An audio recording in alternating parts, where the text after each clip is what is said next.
हम बहुत ही interesting topic करने वाले हैं। लाल किताब जो फेमस है वो अपनी रेमेडीज के लिए फेमस है। आज हम बताएंगे रेमेडीज किस प्रकार से की जाती है। उसको बड़े आराम से समझना है, क्योंकि रेमेडी करने के यही फार्मूले आपके पास आगे तक चले।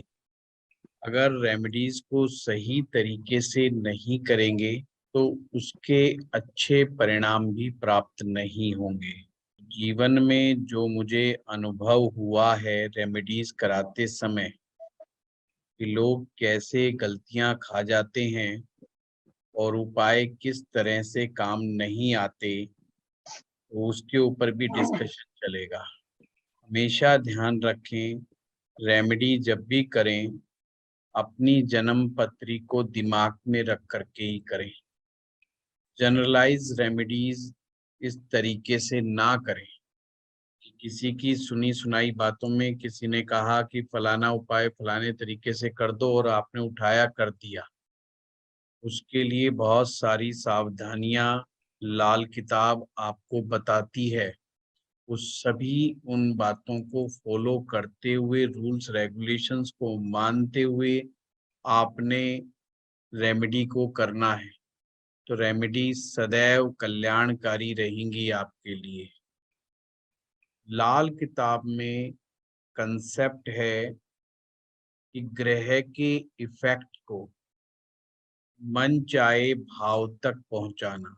मैं फिर से बता रहा हूं, ग्रह की ऊर्जा को मन चाहे हाउस तक पहुंचाना। अभी तक हम इतना समझ चुके हैं कि हमारी जन्म पत्रिका में कौन सा ग्रह किस हाउस में अच्छा या बुरा परिणाम दे सकता है। जैसे कई बार लोग कहते हैं, यार मेरा बृहस्पति 12वें घर में आ गया, काश ये पहले घर में होता तो कितना अच्छा होता। क्योंकि वैदिक के अनुसार पहले घर का जो बृहस्पति होता है वो भगवान शिव का आशीर्वाद है। लाल किताब भी पहले घर के बृहस्पति को ब्रह्म ज्ञानी मानती है, जगत गुरु कहती है। कुल मिलाकर के समझ में क्या आया कि बृहस्पति पहले भाव में बहुत अच्छा, फिर 4th हाउस में बृहस्पति उच्च का बहुत अच्छा, 9वें भाव में बृहस्पति बहुत अच्छा। इस प्रकार से बृहस्पति की कुछ अच्छी स्थितियां बताई गई है। तो उपायों में हमें ये भी करना होता है कि वर्ष फल के अनुसार अगर वो ग्रह अच्छी जगह पर प्लेस नहीं हुआ तो उसके अच्छे इम्पैक्ट क्रिएट करने के लिए उसको अच्छे या शुभ भाव में पहुंचाने का कंसेप्ट है। ये कंसेप्ट क्या है, इसको हम समझते हैं। यदि आप चाहते हैं कि कोई भी ग्रह जिसको हम फर्स्ट हाउस में पहुंचाएं, अच्छा अब मैं बोल रहा हूं कि फर्स्ट हाउस में पहुंचाएं, इसका मतलब ये नहीं कि वो ग्रह उस हाउस में जाके बैठ जाएगा। ये केवल और केवल एनर्जी ट्रांसफर करने का एक तरीका है कि हम ये इमेजिन कर रहे हैं, ये उम्मीद कर रहे हैं कि अब से ग्रह फर्स्ट हाउस में रिजल्ट देने लगेगा। तो लाल किताब में एक तरीका दिया हुआ है। अगर आप इस तरह से किसी ग्रह को फर्स्ट हाउस में स्थापित कर सकते हैं, उसका तरीका है। तो वो तरीका क्या है? जिस भी ग्रह को आप फर्स्ट हाउस तक पहुंचाना चाहते हैं या जिस ग्रह की एनर्जी को फर्स्ट हाउस तक पहुंचाना चाहते हैं, उसकी सामग्री को, उसके सामान को, उसके कारक वस्तुओं को गले में धारण किया जा सकता है। लॉकेट के रूप में, चैन के रूप में, धागे के रूप में। पर पहला भाव बहुत ही सेंसिटिव भाव है,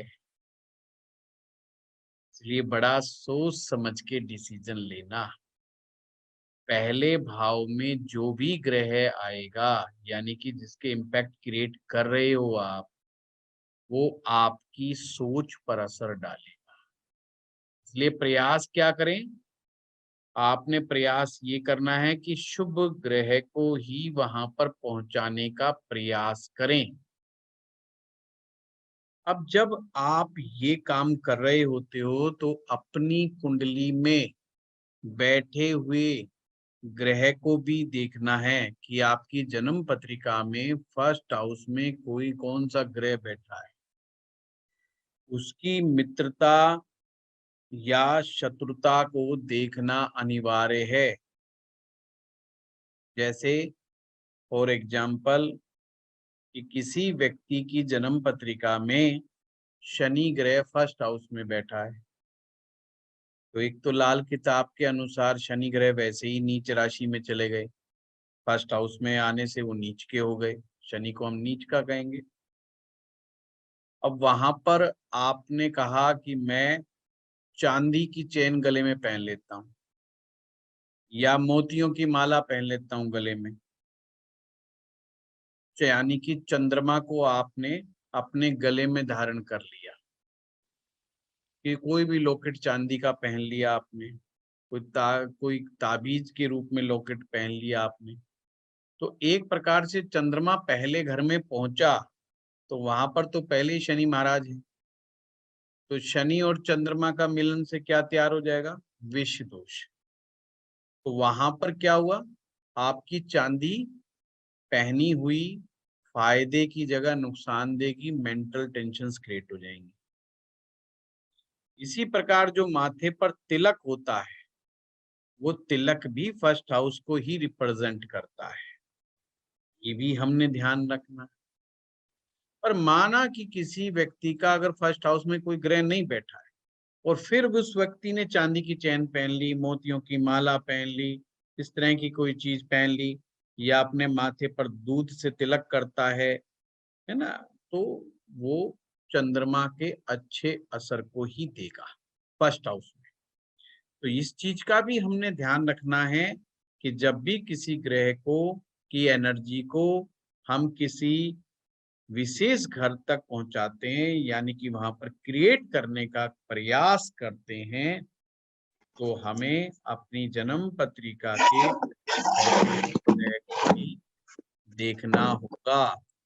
जैसे कि बृहस्पति अगर पहुंचाना है तो बृहस्पति बहुत अच्छा, क्योंकि वहां पर सूर्य और मंगल का राज है फर्स्ट हाउस पे, मंगल की जमीन है, सूर्य का कब्जा है, बृहस्पति दोनों का परम मित्र है, तो बृहस्पति को पहुंचाना बेटर वैसे ही रहता है। तो ऐसे में कोई व्यक्ति पीला धागा पहन लेता है, बहुत बढ़िया, सोने की चैन गले में पहनता है, बहुत बढ़िया, सुनहला पहनता है, पीला पुखराज पहनता है, गले में धारण करता है, तो ये अच्छे रिजल्ट मिलेंगे, अच्छे परिणाम प्राप्त होंगे। आप हल्दी की गांठ बांध करके गले में धारण करता है, अच्छे परिणाम प्राप्त होंगे। केले की जड़ बांध करके अपने धारण करता है, अच्छा परिणाम प्राप्त होगा। आप ये उपाय जब भी करा सकते हैं जब कोई ग्रह आपकी सोच पे गलत इम्पैक्ट क्रिएट कर रहा हो, जब आपके अंदर अच्छे विचार नहीं आ रहे हों, तो भी आप किसी शुभ ग्रह को फर्स्ट हाउस में बिठा दें, 1 साल के लिए आप ऐसा कर सकते हैं। ये ध्यान रखें। ये समझ में आया केस? बाकी मर्जी है, लड़ाई झगड़ा करना हो तो मंगल को पहुंचा दें पहले घर में, है? बुध को पहुंचाना हो तो बुध की चीजों का सामान वहां पे गले में पहन। इसलिए जब आप गले में लॉकेट डलवाते हो तो बड़ी सूझबूझ से डलवाया जाए। कई लोग गोमेद का, कैटसाई का लॉकेट्स इकट्ठे ही गले में धारण कर लेते हैं, बिल्कुल भी कदापि भी ऐसा ना करें। जब आप गोमेद गले में धारण करते हैं तो राहु का इम्पैक्ट फर्स्ट हाउस में आ जाएगा। ऐसा कदापि ना करें। जब भी हम एक से ज्यादा लॉकेट गले में धारण कर लेते हैं, चाहे रुद्राक्ष भी धारण कर लिया, लॉकेट भी धारण कर लिया, कोई पत्थर भी धारण कर लिया, किसी का कुछ दिया हुई चीज भी वह धारण कर ली, खोपड़ी पे सारे के सारे ग्रह बैठ जाएंगे। जिस जिस जिसका रिलेशन होगा, दिमाग स्थिर नहीं रहेगा। तो ये सब रेमेडी करते समय आपको बड़ा ध्यान रखना है। तुलसा की माला गले में धारण कर लेते हैं। तुलसा की माला आपने देखा होगा अक्सर स्पिरिचुअल लोग धारण कर लेते हैं। तो उन्हें बड़ा ध्यान रखना चाहिए कि किसी भी प्रकार की गोल मणकों की अगर जो माला आप धारण गले में कर रहे हैं, तो ये ध्यान रखना चाहिए कि गुरु 12वें भाव में ना हो। अगर गुरु 12वें भाव में हो और व्यक्ति गले में माला गोल मणकों की या रुद्राक्ष की या तुलसा की या चंदन की धारण करने का आदी हो जाए या पहन के रखता हो, तो उसका भाग्य सो जाता है उस साल। और खास करके वो माला उसने कम से कम 45 दिन अगर गले में कायम कर दी, तो पहले घर में उसका इफेक्ट आ जाएगा। 12वां घर का में बैठा हुआ गुरु अपने आप ही खत्म हो जाएगा। तो ऐसा कार्य नहीं करना है। तो आप कुछ भी धारण करवा रहे हो, फर्स्ट हाउस में जो चीज के इम्पैक्ट आएंगे, बहुत सोच समझ करके इम्पैक्ट को क्रिएट करना है।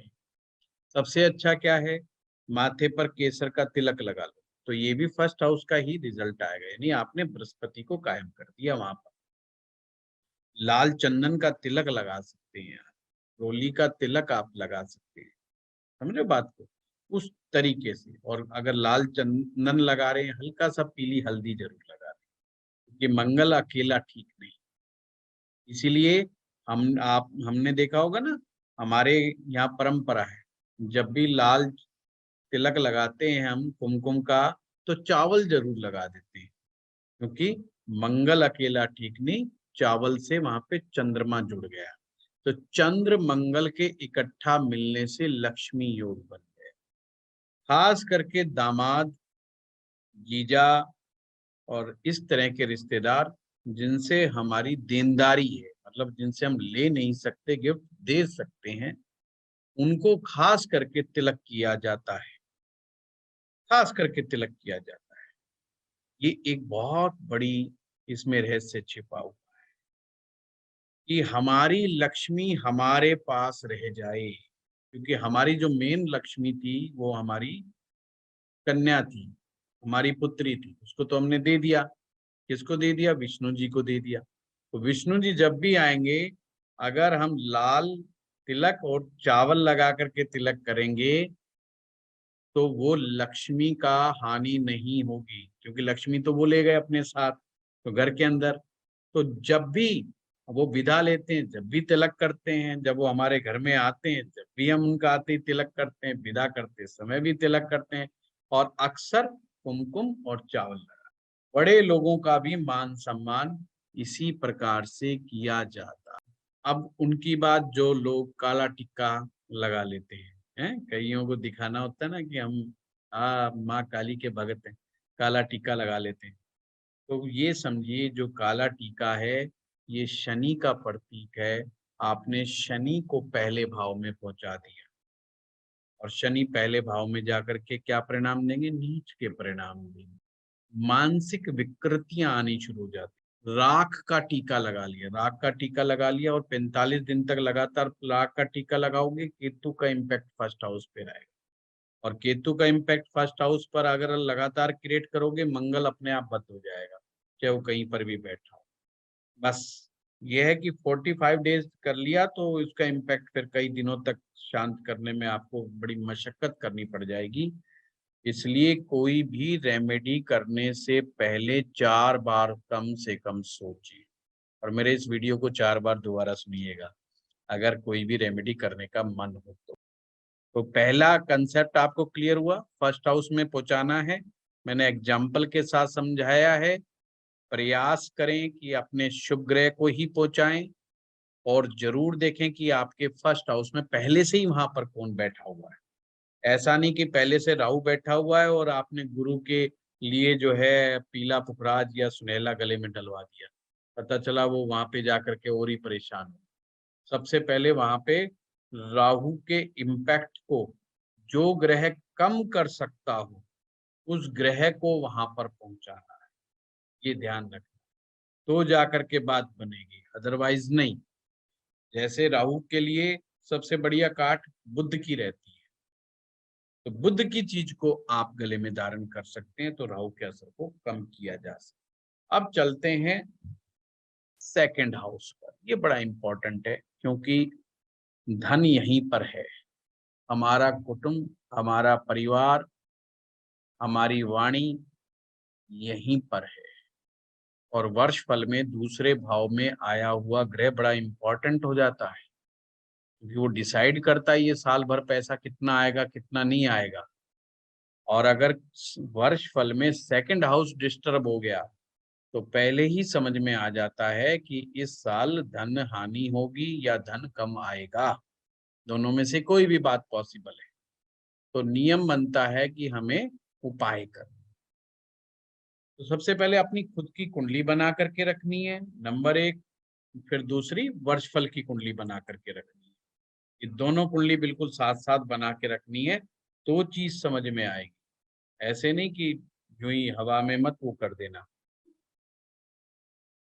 अब दूसरे हाउस में कोई चीज क्रिएट करनी है तो उस ग्रह की वस्तुओं को लेकर के मंदिर तक लेके आना, मंदिर में देना है। अब यहाँ पर भी यही सावधानी रखनी कि सेकंड हाउस में बैठा कौन है। जैसे किसी के सेकंड हाउस में राहु आ गया और आपने उठाया और सूर्य की चीजों को मंदिर में दे के आ रहे हैं। राहु क्या करेगा, सूर्य की चीजों को अपने पास रख लेगा, मंदिर तक नहीं जाने देगा, यानी कि उसके अच्छे इम्पैक्ट को नहीं आने देगा सूर्य के। सूर्य हो गया, चंद्रमा हो गया, इनके इम्पैक्ट को, गुरु हो गया, मतलब वो मंदिर में वहां पर नहीं जाने। उसकी दूसरी ही टेक्निक आपको इजाद करनी पड़ेगी। तो इसीलिए ये बार बार मैं एग्जाम्पल क्यों दे रहा हूं, अपनी कुंडली में बैठे हुए ग्रह को जरूर देखना है। ऐसे नहीं कि किसी ने कहा कि देखो सेकंड हाउस में बृहस्पति बहुत अच्छा, सेकंड हाउस में चंद्रमा बहुत अच्छा, सेकंड हाउस में शुक्र बहुत अच्छा, तो आप जो है इनकी चीजों को मंदिर में दे दो तो चीजें अच्छी हो जाएंगी। या अक्सर हम लाल किताब में कहते हैं कि पीले चने की दाल जाओ मंदिर में दे आओ, पीला फल दे आओ, पीली मिठाई दे आओ। तो हमें ये भी जरूर देखना है कि सेकंड हाउस में कोई ऐसा ग्रह तो नहीं बैठा जो उठा करके उनकी चीजों की चोरी कर ले। से कहा गया मंदिर में बैठा हुआ राहु ये सामान की चोरी कर लेता है, पर वो अपनी कारक चीज, जैसे राहु का जो मित्र है, राहु का मित्र कौन है, शनि है, वो शनि की चीज। राहु का मित्र कौन है, बुध है, बुध की चीज। राहु का मित्र कौन है, शुक्र है, शुक्र की। उसको एक्सेप्ट करके आगे तक पहुंचा देगा, पर अपने शत्रुओं के वहीं पे रख लेगा, उसका कोई इम्पैक्ट नहीं आएगा। अब इसके उपाय करने से होगा ये कि आप उपाय करते चले जाओगे पर उसके रिजल्ट नहीं मिलेंगे। दुष्परिणाम कुछ नहीं होना, पर रिजल्ट ही कुछ नहीं आएगा। और आपको लगेगा आप तो इतनी मेहनत कर रहे हो, आप इतना काम कर रहे हो और दान पुण्य भी कर रहे हो, पर उसका रिजल्ट नहीं आएगा। तो सेकंड हाउस की चीज, सेकंड हाउस में पहुंचाने के लिए मंदिर, पहले के लिए गला, दूसरे के लिए मंदिर, तीसरे के लिए किसी ग्रह की एनर्जी को तीसरे भाव में पहुंचाने के लिए हाथ में वो चीजें धारण करनी है, यानी कि रिंग। अब जितने भी हम बैठे हुए हैं समझ लीजिए, जो भी रतन हम धारण करते हैं, जो भी रतन हम धारण करते हैं, खास करके राइट हैंड में, उस रतन से जुड़े हुए ग्रह का इम्पैक्ट तीसरे भाव में आता है। तो ये बड़ा ध्यान रखना चाहिए कि तीसरे भाव में क्या वहां पर वो ग्रह पहुंचने से फायदा देगा या नुकसान देगा। जैसे सपोज कीजिए किसी व्यक्ति का तीसरे भाव में शुक्र बैठा हुआ है। अब तीसरे भाव में जब शुक्र बैठेगा तो नवीं दृष्टि, सातवीं दृष्टि से नवम भाव को देखेगा, जो नवम भाव भाग्य भाव है। अब ऐसे में राइट हैंड में डायमंड पहनना, सफेद पुखराज पहनना उसको बहुत अच्छा असर देगा।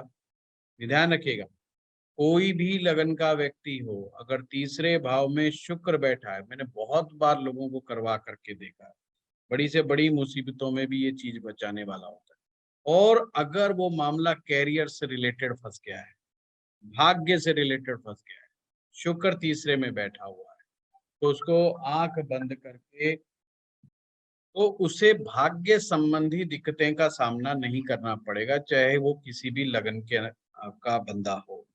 तो ये चीज आपको ध्यान रखें, क्योंकि तीसरे भाव में पहले से ही शुक्र बैठा है, हमने शुक्र को मजबूत कर दिया। शुक्र की दृष्टि यानी कि शुक्र की एनर्जी भाग्य के ऊपर आ रही है और उसने भाग्य को और मजबूत बनाने का काम किया। अब इसके विपरीत वहां पर तीसरे भाव में राहु बैठा हुआ है और हमने गोमेद पहन लिया। राहु तीसरे भाव में बैठ करके भाग्य पक्ष के लिए अच्छा नहीं। हाँ, वैसे किसी को हराने के लिए, किसी को कंपटीशन में पीछे छोड़ जाने के लिए, पराक्रम दिखाने के लिए ठीक हो सकता है, पर भाग्य पक्ष के लिए बहुत अच्छा नहीं माना जाएगा। हमने ये भी चीज ध्यान रखना है। तो जो भी रतन आप उंगलियों में धारण करेंगे, राइट हैंड में धारण करेंगे, इवन कड़े के रूप में, कोई कड़ा धारण करते हैं, ब्रेसलेट्स धारण करते हैं, तो ये ध्यान रखें इन सभी ग्रहों का असर तीसरे भाव में जाने वाला है। इवन हमारे यहाँ पर एक परंपरा है कलावा धारण करने की, और कलावा भी हमारे यहाँ लाल रंग का या लाल में थोड़ा सा पीला मिक्स करके धारण कराया जाता है, यानी कि मंगल और गुरु का असर।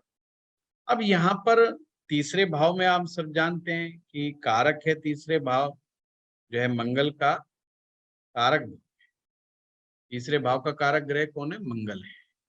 तो यहाँ पर मंगल आपको पराक्रमी बनाता है, आपको शक्तिशाली बनाता है, आपको मेहनती बनाता है, मशक्कत करने वाला बनाता है, जूझने वाला बनाता है।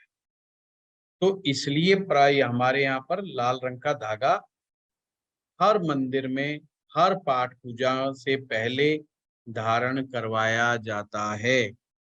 अब समस्या कहाँ पर क्रिएट हुई? जब तक ये हमारी मौली धारण विधि होती थी, जब तक बहुत बढ़िया।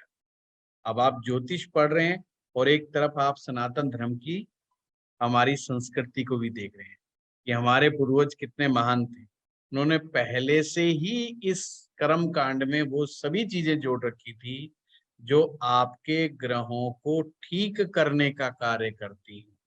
यानी उन्होंने हाथ में कोई हरे रंग का धागा नहीं बांधा, नीले या काले रंग का नहीं बांधा। बस मैं इसी मुद्दे पर आना चाहता हूँ। आजकल बड़े रेशम के धागे आ गए हैं और रंग बिरंगे रंग के हिसाब किताब बन गए, और वो जो है मौली के रूप में धारण होते हैं। कदापि ना धारण करें, और धारण करें तो ये मान लें कि तीसरे भाव में इम्पैक्ट जाएगा। मेरे पास एक व्यक्ति आया, मैंने देखा कि उसने लाल रंग का भी उसको लपेट रखा है, बेचारे को पीला भी लपेट रखा और उसमें हरा भी आ गया। भाई साहब ये बुद्ध कहाँ से ले आए? बोला जी किसी ने गए थे वहां पूजा में, वो बांध दी। वो फैशन में अच्छे तो लगते हैं, और अगर कोई नेताजी बहुत सारे जो है कलावे कुलुवे पहने दिख जाए और वो स्ट्रगलर हो, तो समझ लेना उसकी बत्ती गुल है। लाल और पीला है तो ठीक है, लाल पीले के अलावा कोई तीसरा कलर इसके अंदर मिक्स हो गया तो समझ लेना ये बंदा चक्कर ही काटता रहेगा, इसको कोई फायदा नहीं होने वाला। इसका भाग्य इसने खुद ही जाम करके रखा हो। इसी प्रकार से कोई धातु आप धारण कर रहे हो, कोई कड़े के रूप में धारण कर रहे हो, चाहे चांदी पहन रहे हो, चाहे सोना पहन रहे हो, चाहे छल्ला पहन रहे हो, चाहे अंगूठी पहन रहे हो, धातु के साथ जो ग्रह का संबंध है उसको जरूर विश्लेषण कर लेना। अगर आप तीसरे बृहस्पति के इम्पैक्ट को तीसरे भाव में पहुंचाते हो तो अच्छी बात है, क्योंकि वहां पर बैठा हुआ बृहस्पति भाग्य को सप्तम दृष्टि से देखेगा, तो भाग्य के लिए अच्छा है। ध्यान रहे, तीसरे भाव में बैठे हुए शुभ ग्रह भाग्य के लिए अच्छे होते हैं, पराक्रम के लिए कमजोर होते हैं। तीसरे भाव में बैठे हुए अशुभ ग्रह, चाहे वो मंगल हो, चाहे राहु हो, चाहे वो शनि हो, चाहे सूर्य हो, ये पराक्रम के लिए तो अच्छे होते हैं पर भाग्य पक्ष के लिए अच्छे नहीं होते। जब भी मैं बात कर रहा हूँ भाग्य पक्ष की, तो ये समझ लेना मैं बात कर रहा हूँ smoothness in your life. Smoothness, कि आप कितनी स्मूथनेस से चीजों को अर्न करते हो, कितनी अच्छी तरीके से आप अपनी अपॉर्चुनिटी को ग्रैस्प करते हो, कितनी अच्छे तरीके से आप अपॉर्चुनिटी का लाभ उठा पाते हो। ये बड़ा इंपॉर्टेंट। कुछ लोगों को अपॉर्चुनिटी मिलती है पर उसका वो लाभ नहीं उठा पाते, फायदा नहीं उठा पाते। तो समझ लेना कहीं ना कहीं तीसरे भाव में कोई ऐसा अड़ंगा है जो नाइन्थ की एनर्जी को वहां बैठ करके डिस्टर्ब कर रहा है। तो इस चीज को बड़ा ही हमने ध्यान में रखना है। अगर चंद्रमा है को तीसरे भाव में पहुंचाना है तो चांदी का कड़ा पहन लेंगे, वो भी बहुत अच्छा हिसाब किताब है। तो हाथ में कोई चीज धारण करो तो वहां पर जरूर देखिए। अब चलते हैं फोर्थ हाउस के लिए। फोर्थ हाउस के लिए एक ही नियम है, वो नियम है जल प्रवाह। बहते जल में प्रवाहित कर दो चीजों को। इसीलिए जब भी कोई व्यक्ति बीमार हो जाता है तो 400 ग्राम चने की दाल जल प्रवाह के लिए नियम में डाल, क्योंकि ये माना जाता है कि अब हम बृहस्पति को चौथे भाव में कायम कर रहे हैं, और चौथे भाव का बृहस्पति उच्च का हो जाता है। और जब बृहस्पति शक्तिशाली हो जाता है तो आपका स्वास्थ्य ठीक होने लग जाता है, क्योंकि बृहस्पति की कमजोरी के बगैर स्वास्थ्य डाउन नहीं होता। अब वहां पर आपको अगर लगता है कि चंद्रमा को पहुंचाना चाहिए स्थिति के अनुसार, तो चावलों को बहते जल में प्रवाह करें, दूध को जल प्रवाह करें, चांदी जल प्रवाह करें, जो भी उस ग्रह से रिलेटेड चीजें हैं वो आप जल प्रवाह कर सकते हैं। ये चीज ध्यान रखें। जल प्रवाह से प्रवाह कमजोर का नहीं हो जाएगा? एक नियम और आएगा। कौन था? गुरुजी प्रभाव, मैं कह रहा था प्रभाव से कमजोर नहीं हो जाएगा? इससे प्रभाव से कायम करना कमजोर था। भी होता है, प्रभाव से कमजोर भी होता है। वो आपकी बात ठीक है, उसको प्रवाह करने का एक और तरीका भी होता है जो मैं बताऊंगा आपको आगे चल जी करके, सर। क्योंकि 6 तरीके हैं लाल किताब में ग्रह को ठीक करने के, जिसमें एक होता है जल प्रवाह अलग किस्म से, वो मैं आपको अभी बताऊंगा थोड़ी देर में। जैसे राहु के साथ किया जाता है, राहु ठीक को है। जब जल प्रवाह किया जाता है कैसे किया जाता है, और इसको जल प्रवाह कैसे किया जाता है, दोनों में मैं अंतर आपको समझाऊंगा। जल प्रवाह का एक मतलब होता है ग्रह के असर को अपने से दूर ले जाना। मैं भी बता देता हूँ, ग्रह के असर को अपने से दूर ले जाना, कि भाई ये बड़ी मुसीबत आई और बड़े पंगे फंस गए, ये हमसे दूर चला जाए तो पिंड छूटे हमारा, इससे पीछा छूटे। उसको करने का तरीका क्या होता है? जैसे मान लीजिए, सपोज कीजिए पंचम भाव में राहु आ जाए या चौथे भाव में राहु आ जाए, आप कोई सा भी एग्जाम्पल इसमें आप ले सकते हो, और आपने लक्षण जरूर मिलाने हैं। खास करके कुछ का तो अनुमान हो जाए और कुछ के लक्षण हो, कि जैसे घर में अशांति बहुत रहती हो, मेंटल स्ट्रेस बहुत रहता हो, आदमी अपने ही परिवार के लोगों को लेकर के बहुत ही स्ट्रेसफुल सिचुएशंस के अंदर हो, तो आपने समझना है कि भाई चौथे भाव में राहु का असर जो है नेगेटिव देता है। तो अगर अपने से दूर असर ले जाना है तो उसका क्या नियम होगा, वो नियम आप जरूर नोट कर लें। अगर आपने ध्यान रहे, अगर जल प्रवाह कर रहे हो ग्रह की नेगेटिव एनर्जी को अपने से दूर ले जाने के लिए, तो कैसे करना है? नंबर 1 पॉइंट, उस सामग्री को अपने ऊपर से 7 बार जरूर वारना है। सॉरी मैं गलत बोले, पहले आपने संकल्प जरूर लेना है। सबसे पहले संकल्प लेंगे आप, संकल्प लेंगे किस उद्देश्य के लिए ये उपाय कर रहे हो, उद्देश्य क्लियरली बोलना है। मतलब आपको टारगेट पूरा क्लियर होना चाहिए, ये ध्यान रखिएगा कि मैं फलाना उपाय फलाने कार्य के लिए या फलानी टेंशन को कम करने के लिए, फलानी मुसीबत को दूर करने के लिए ये मैं करने जा रहा हूँ। मेरा नाम ये है, मेरा गोत्र ये है, मेरे पिता का नाम ये है। अपने गुरु को प्रणाम करें, अपने इष्ट देवता को प्रणाम करें, अपने देवताओं को प्रणाम करें, और फिर जिस ग्रह का उपाय कर रहे हो उस ग्रह को प्रणाम करें। फिर उस ग्रह की सामग्री को अपने ऊपर से 7 बार वारना है, और वारना है एंटी क्लॉकवाइज।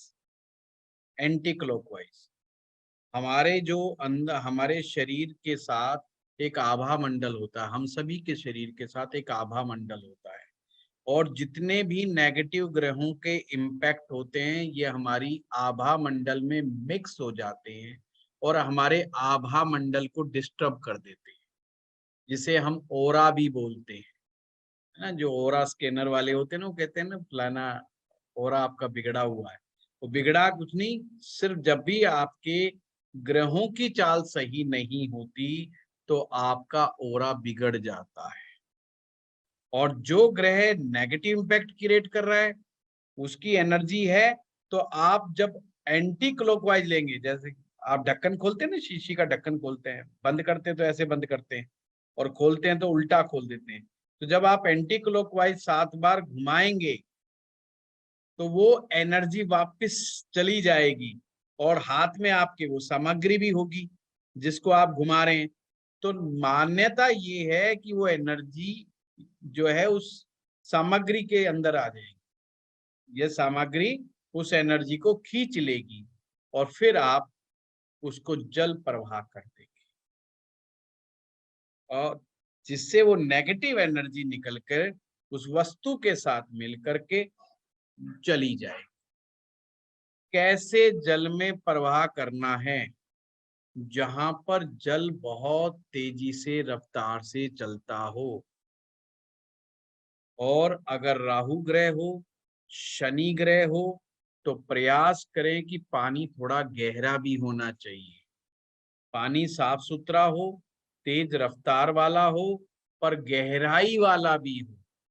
क्योंकि अगर वो गहराई में, मान्यता ये कि गहराई में चले जाएंगे तो पानी के जो धक्के लगते हैं उसको बहुत ज्यादा धक्के लग के यानी एक प्रकार से उस ग्रह को धक्के लग रहे हैं, उसको आगे धकेला जा रहा है, उसकी एनर्जी को धकेला जा रहा है। इसके पीछे जो मनोविज्ञान है वो इस तरह से है। तो जो ग्रह हमें कष्ट पहुंचा रहा है, जो का ग्रह हमें दुख पहुंचा रहा है और हमें उसको एनर्जी को अपने से दूर करना है, तो इस तरीके से आपको ये उपाय करना है।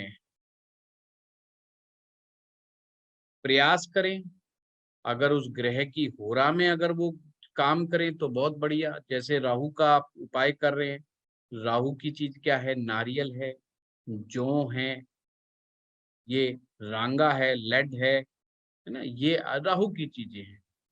इनको 5 बजे शाम को, 5 से 7 बजे के बीच में जो राहु का समय है, होरा का समय है, उस समय अपने ऊपर से एंटी क्लॉकवाइज करके आप जो है जल प्रवाह। अब यहाँ पर मेरा अनुभव मैं बताता हूँ आप लोगों को।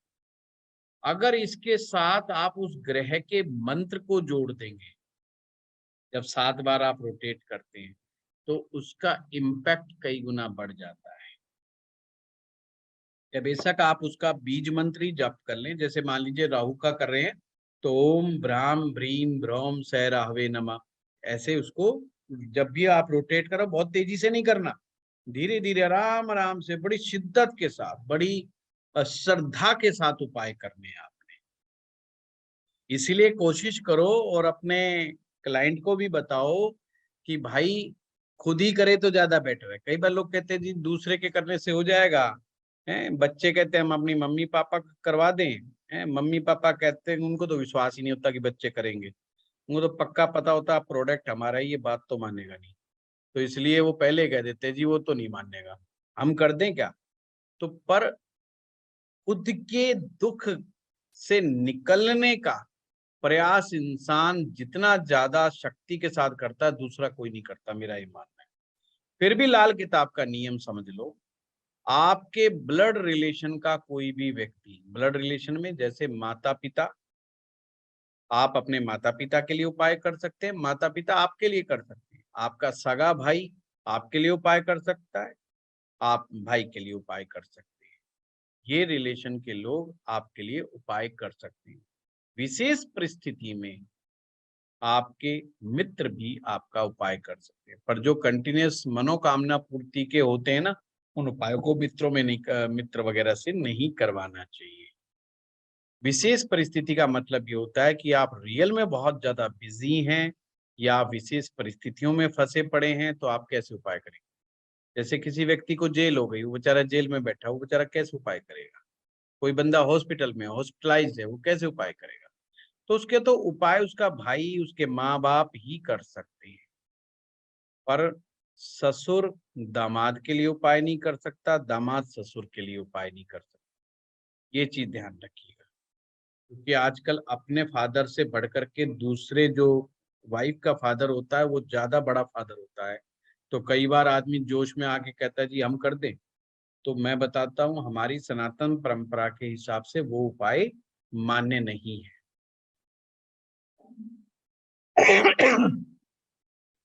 क्लियर हो गया? बहुत सिंपल है। तो इस तरीके से अब जो विश्वामित्र जी ने बात रखी, जब हमने उसको कायम रखने के लिए यानी चौथे भाव में पहुंचाने के लिए जल प्रवाह करना है, तो आपने सिंपल चीजों को प्रवाहित करना है, 7 बार नहीं वारना है, उनको कोई मनोकामना नहीं बोलनी है, सिंपल जल में छोड़ना है। और जल में जब भी ये सामग्री छोड़ी जाएगी, दोनों ही वे में, आपने दोनों हाथों में लेकर के इस तरीके से देखा, छोड़ना नहीं है, फेंकना नहीं है, हैं? कहीं नारियल फेंको और वो बोले भगा भगा कर घुमा घुमा के, मजाक का विषय नहीं बनाना है ना? क्या मैंने देखा है वहाँ हरिद्वार के अंदर ऋषिकेश में कई लोग जल प्रवाह करते हैं, क्योंकि हमारे यहाँ तो परंपरा रही है नारियल जल प्रवाह करने की। जो कोई जाता है गंगा जी, गंगा स्नान पे जल प्रवाह कर देता है। तो देखा कुछ लोग की कोई दूसरा लड़का ना उठा ले जाए, उस चक्कर में वो इतना दूर फेंकते हैं घुमा करके। अरे भाई वो तेरा उपाय तो बना ही नहीं, उसको फेंकना नहीं है, वो चीज है, उसको बड़ी श्रद्धा पूर्वक छोड़ना है। दूसरी बात, जब भी जिस सामग्री को आपने चौथे भाव में पहुंचाना, उसको तो इतनी श्रद्धा के साथ, इतने प्यार से छोड़ना है। चौथा भाव जो है बड़ा सॉफ्ट हाउस है, वहां फेंका फाकी नहीं करनी है, कुछ नहीं, सिंपल बस ऐसे मुट्ठी भर भर के छोड़ दोगे तो भी अच्छा। जैसे मान लो चावल आप जल प्रवाहित कर रहे हो, तो चावलों को लीजिए, बस धीरे से छोड़ो, कुछ करने की आपको जरूरत, आपका वो चीज वहां पर कायम, वहां पर रिजल्ट, अच्छे परिणाम प्राप्त होने शुरू हो जाएंगे। तो इस तरीके से सिर्फ ये 2 ही अंतर है और कोई बड़ा अंतर नहीं है। दूसरी बात, अगर हमारे पास जल प्रवाह की मैटर नहीं बनता, क्योंकि कई जगह पे नहीं है पानी, तो वो व्यक्ति अपने घर में उन चीजों को कायम कर ले। चौथा भाव आपका अपना वास्तु है, आपका अपना होम है, आपका अपना घर है। फिर जैसे कि चंद्रमा को स्थापित करना चाहते हो चौथे भाव में, तो भाई अपने एक चावलों का कट्टा ले लो, और चावल का कट्टा 20-25 किलो का कम से कम हो, है, और उसको अपने एक जगह पर कायम करो। अब कायम कहाँ करना है, आपने और भी ज्यादा उसकी पावर बढ़ानी है, तो चंद्रमा की डायरेक्शन कौन सी है? चंद्रमा की डायरेक्शन नॉर्थ वेस्ट डायरेक्शन है। आप नॉर्थ वेस्ट के कोने पे जा करके अपने चंद्रमा की सामग्री को रख दो, कायम हो गया। आपको बृहस्पति का करना है, तो आप पीली चने की दाल कायम कर दो, किसी डिब्बे के अंदर रख दो, है ना? तो सामग्री यानी कि उस ग्रह की से रिलेटेड चीजों को भी और उसी दिशा में अगर आप स्थापित कर देते हैं, तो आपके घर में वो ग्रह वहां चौथे घर में कायम माना जाएगा। समझ गए बात को? क्लियर? अब हम आगे बढ़ते हैं पंचम भाव में। तो चने की दाल तो नॉर्थ वेस्ट में रखेंगे ना, फिर नॉर्थ ईस्ट में रखेंगे। क्या कह रहे हैं, चने की दाल? जैसे आपने चावल तो काट के नॉर्थ वेस्ट रख दे, तो फिर चने की दाल की है, वो तो नॉर्थ ईस्ट में रखेंगे। आप लिख दो, क्योंकि आपकी आवाज जो है ना इको कर रही है, इसलिए समझ नहीं आ रही है। लिख दो आप, मैं नीचे पढ़ तो चने लूंगा। की पूछ नॉर्थ ईस्ट में रखेंगे। हाँ भाई, इसमें आप चैटिंग में लिख दो नीचे जो कि वो चने होता की है। दाल नॉर्थ ईस्ट में क्या? रखेंगे, ईशान कोण में। ये अच्छा, दिशा पूछ रहे हैं। अच्छा। ईशान कोण में रखेंगे चने की दाल, नॉर्थ ईस्ट। चने की दाल स्थापित कर सकते हो, केसर की डब्बी स्थापित कर सकते हो, मतलब केसर रख करके कर सकते हो। बहुत सारी सामग्री, बहुत सारी चीजें आपको मिल जाएंगी। साबुत हल्दी की गांठें रख सकते हो आप। तो बहुत सारी चीजें हैं। और लाल किताब आपको पूरी छूट देती है कि आपको अपनी जेब देख करके ही हिसाब किताब करना है, ये ध्यान रखना। अभी देखो, चलते हैं हम आगे। जैसे मान लीजिए कि एग्जाम्पल है, अ, राहु जैसे पांचवें भाव में बैठता है, तो राहु पांचवें में बैठ करके क्या होता है, मंगल को भी वध कर देता है। संतान के लिए भी बड़ा अच्छा नहीं माना जाता, और कई और भी इम्पैक्ट क्रिएट कर देता है। पितृदोष भी पैदा कर देता है। तो कई चीजों के नेगेटिव इम्पैक्ट यहाँ पर हो जाते हैं। अब इसको शांत करना है। अब राहु का जो संबंध किससे है? हाथी से है, एलिफेंट से है, ये ध्यान रखना। और मंगल जो होता है वो महावत का काम करता है। अब हमने क्या करना है यहाँ पर, अगर किसी के हो तो हाथी को अगर गंगा जल में रख दें, हाथी को गंगा जल में रख दें, और ईस्ट डायरेक्शन में, पूर्व दिशा के अंदर अगर हम रख दें, ये पंचम भाव सिंह राशि पूर्व दिशा, तो ये ध्यान रखें। और जल, खास करके गंगा जल का संबंध किससे हो गया? चंद्रमा से हो गया। और उसको बिल्कुल डुबो दे, हाथी को बिल्कुल डुबो दे, बिल्कुल अंदर तक। कोई ऐसी चीज रख ले बना करके, चांदी का हाथी रखे, उसमें गंगा जल रख दें, उसको डुबो दें, तो आपका वो राहु शांत राहु हो जाएगा। नियम तो ये है कि अगर वो जिस बर्तन में रखा जा रहा है वो भी चांदी का हो तो अच्छा हो। अगर नहीं भी है तो मेरा ये मानना है कि स्टील का भी हो या किसी और अन्य चीजों का हो, उसमें चांदी का हाथी रखो बना करके, और उसको गंगा जल से भर दो। यानी कि हाथी डिप करके आपने छोड़ दिया, आप उसको कवर कर दिया। हाथी जो होता है, जब भी पानी के अंदर जाता है तो मस्त हो जाता है, खुश हो जाता है, खेलने लग जाता है। ये हाथी की आदत है। या तो हाथी को कौन कंट्रोल करता है? महावत कंट्रोल करता है। वैसे गुस्सा आने पर वो कई बार महावत को भी चोट मार देता है, पर मैक्सिमम चांस ये होते हैं कि वो कंट्रोल कर ही लेता है। उसके पास अंकुश होता है, वो सिर के अंदर मारता है तो जिससे वो कंट्रोल में आ जाता है। तो ये अंग महावत का काम मंगल करता है। तो मंगल जो है राहु को बड़ा आसानी से जो है कंट्रोल में कर जाता है। खैर, अभी वो जो बात आएगी आएगी, तो हाथी की बात आ रही थी। और सूंड उसका नीचे की तरफ, सूंड इस तरीके से हो, नीचे की तरफ, ये ध्यान रखना है। और एक पांव उसका आगे की तरफ निकला हो, राइट लेग जो है, दायां पांव जो है आगे की तरफ निकला हुआ हो, ऐसा चांदी का हाथी बनवा करके आप जो है पानी गंगा जल में डुबो करके अपने घर में रखें, पूर्व दिशा के अंदर। तो पंचम भाव में बैठे हुए राहु का इलाज हो। तो बहुत तरह की रेमेडी है, रेमेडी आप खुद बनानी है। आप ये सब नियम इसलिए बताए जा रहे हैं, आप भी अपनी स्थिति के अनुसार रेमेडी बना सकते हैं। अब किसी के पास पैसा कम हो तो उसको कह दो 50 ग्राम जो है पंचम भाव से, हर एक भाव का 10-10 ग्राम ले लिए, कि 50 ग्राम चांदी का हाथी बनवा लो। अब कोई कहता है मेरे पास पैसा ज्यादा है, तो कोई 5 किलो का बनवा ले। सिंपल, अच्छा लगेगा, बहुत सुंदर लगेगा, बड़ा अच्छा बनवा ले भाई, 5 किलो का बनवा ले। तो वो उसके ऊपर है कि वो क्या करता है। वो कहता है नहीं जी, 5 किलो वाली चांदी का तो मामला नहीं है, तो भाई 500 ग्राम का बनवा ले, 500 ग्राम चांदी वाला। तो लाल किताब के अनुसार 50 ग्राम का चांदी, 5 किलो का हाथी, 500 ग्राम का हाथी, सेम इम्पैक्ट देना है। बस तरीका आपका ठीक होना चाहिए, उसको गंगा जल में डाल के रखें। तो राहु पंचम में होगा तो उसका इलाज। अब मान लीजिए हम आते हैं पंचम भाव पर ही, पंचम भाव के बीच में बात आ गई है। पांचवें भाव में कोई इम्पैक्ट क्रिएट करना हो, पांचवा भाव को बच्चों का स्कूल भी कहा गया है, तो पांचवें भाव में एनर्जी को क्रिएट करना हो तो ग्रह की सामग्री को स्कूल में दान कर दें। और एक बीच में बात याद आ गई, अगर ग्रह को नष्ट करना होता है उस साल के लिए तो उस ग्रह को जमीन में दबा दिया जाता है, ग्रह की चीजों को जमीन में दबा दिया जाता है। जैसे जल प्रवाह में तो है कि उसके असर को अपने से दूर लेकर के जाया जाता है, पर अगर ग्रह बहुत ज्यादा उपद्रव कर रहा हो, बहुत ज्यादा परेशान कर रहा हो, बहुत हेल्थ बिगाड़ दे, बहुत ही संकट लाके खड़ा कर दे, तो उस वर्ष के लिए उस ग्रह की चीज को जमीन में दबा दो, खड्डा खोद करके, तो वह ग्रह उस वर्ष के लिए नष्ट हो जाए।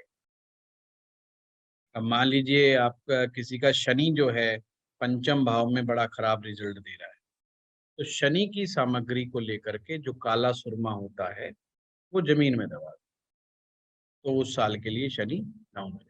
शनि की और भी चीजें ले सकते हैं आप, जरूरी नहीं कि केवल काला सुरमा ही लेना, काले उड़द की दाल हो सकते हैं, काले चने हो सकते हैं, है ना। ये सब चीजें आपने खुद अपने हिसाब से डिसाइड कर सकते हो।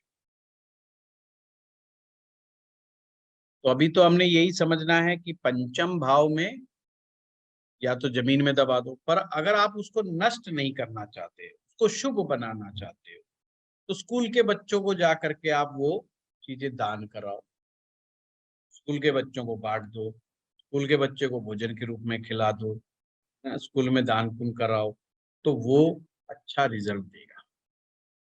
कई बार ऐसा होता ग्रह कि हम उसको दान नष्ट नहीं करना चाहते, क्योंकि हो सकता है उस ग्रह के साथ कुछ और चीजें ऐसी जुड़ी हुई हो, या वो इतना परेशान हमें नहीं कर रहा हो, थोड़ा परेशान कर रहा हो, तो क्या है कि उसको खुश किया जाता है, उसकी ही चीजों को, उनके ही कारकों को वही चीजें खिला करके खुश कर दिया जाता है। जैसे शुक्र के लिए मैं अक्सर एक चीज बार बार बताता हूँ कि शुक्र को जब नष्ट ना करना हो, तो शुक्र को जब नष्ट नहीं करना हो और शुक्र को खुश करना हो, तो शुक्र की कारक गाय, गाय को लीजिए और हरा चारा गाय को खिला दीजिए, या शुक्र की वस्तु ज्वार, ज्वार जो है गाय को खिला दीजिए। सिंपल सी बात, गाय ज्वार खाएगी, शुक्र नष्ट भी नहीं होगा और एक प्रकार से उसका ट्रांसफॉर्मेशन हो जाएगा, ज्वार बाहर गोबर के रूप में बाहर आ जाएगी, तो ट्रांसफॉर्मेशन हो जाएगा। तो शुक्र का ट्रांसफॉर्मेशन जिसे बोलते हैं कि हमने नष्ट भी नहीं किया और ग्रह को शुभ भी बना दिया।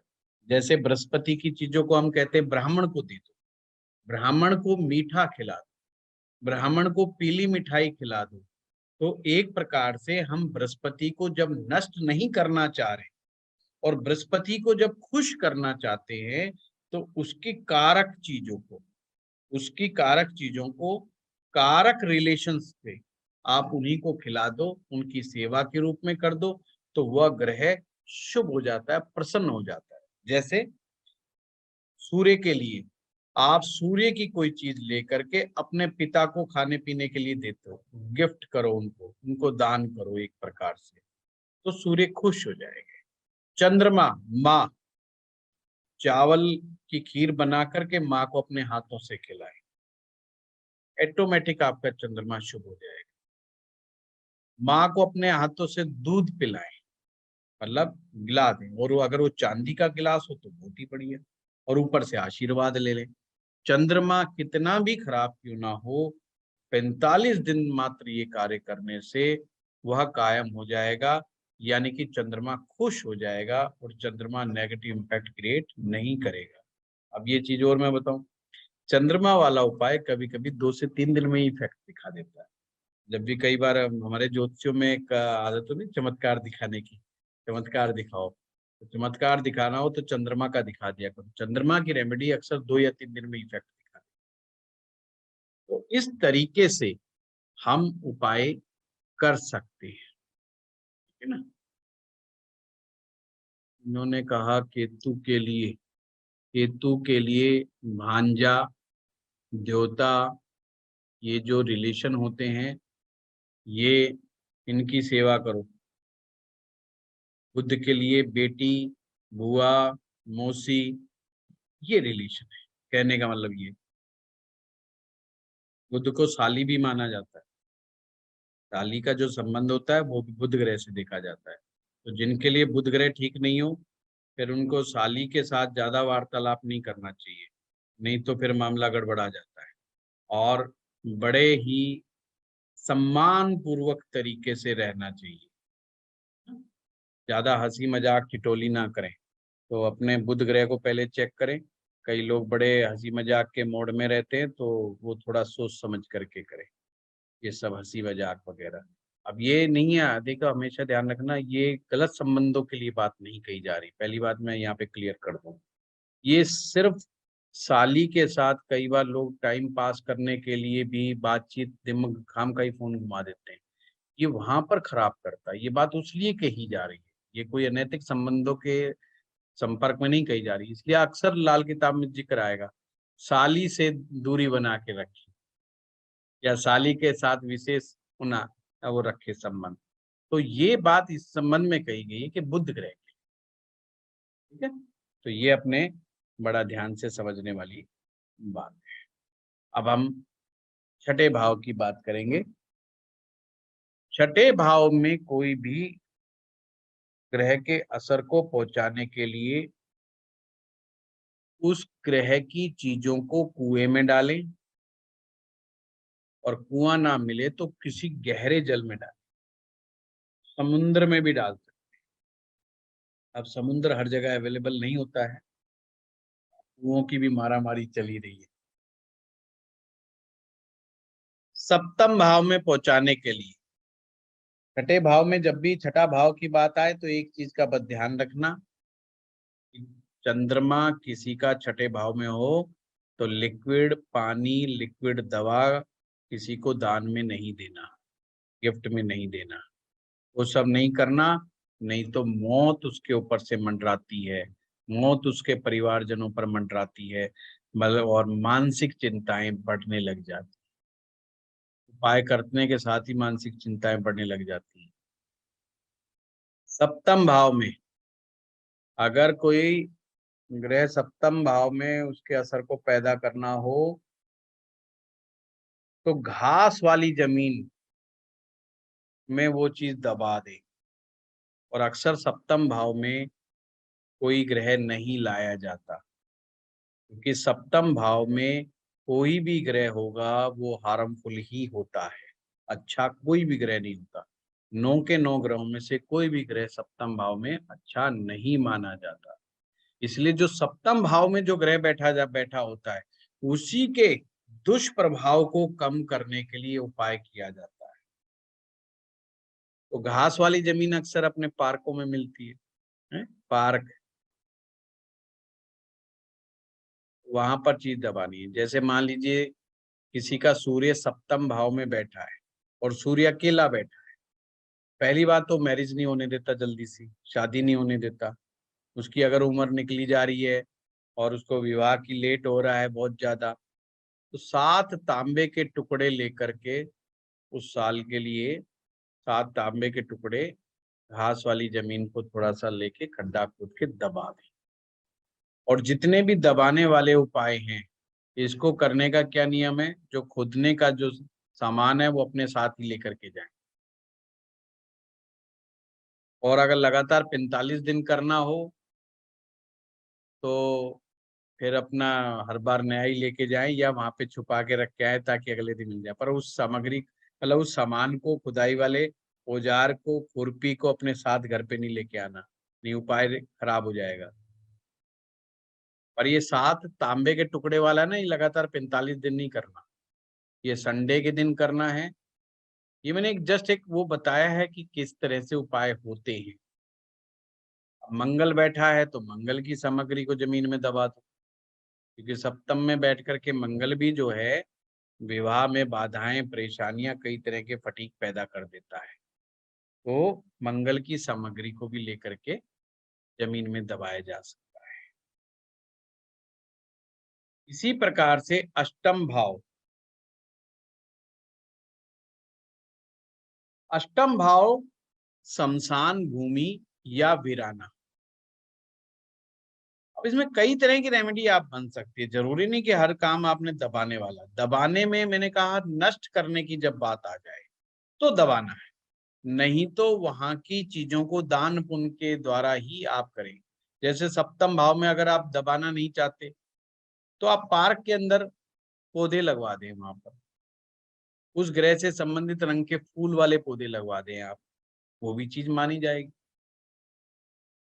छोटे पौधे लगवा दें वहां, बुध ग्रह आपका एक्टिव रहेगा। सप्तम भाव में जब बुध आ जाता है तो वो मैनेज कर लेता है, क्योंकि मैंने बताया था कि सप्तम भाव के 2 कारक ग्रह माने गए हैं लाल किताब के अनुसार, एक बुध और एक शुक्र।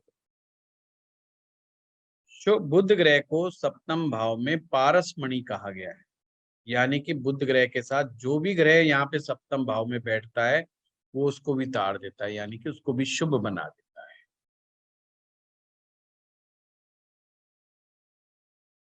तो अष्टम भाव का संबंध शमशान से या वीराने से है। जहाँ वीराना कहते हैं जहां पर कोई आते जाते लोग ना हो, बहुत कम संख्या में, उजाड़ हो, एकांत हो, वो वीराना। पर सही जो उपाय है वो शमशान भूमि से रिलेटेड है। अब शमशान भूमि में ग्रह को नष्ट करना हो तो शमशान की भूमि को खोद करके उस ग्रह की सामग्री को दबा दें। अब जैसे मान लीजिए मंगल किसी का 8वें में बैठा है तो 8 किलो गुड़ लें, अगर ज्यादा भयंकर है तो 8 किलो गुड़ लें, 8 किलो नहीं ले सकते तो 800 ग्राम गुड़ लें, 800 ग्राम गुड़ शमशान भूमि में दबा दें, तो मंगल उस साल के लिए नष्ट हो जाएगा। एक प्रकार से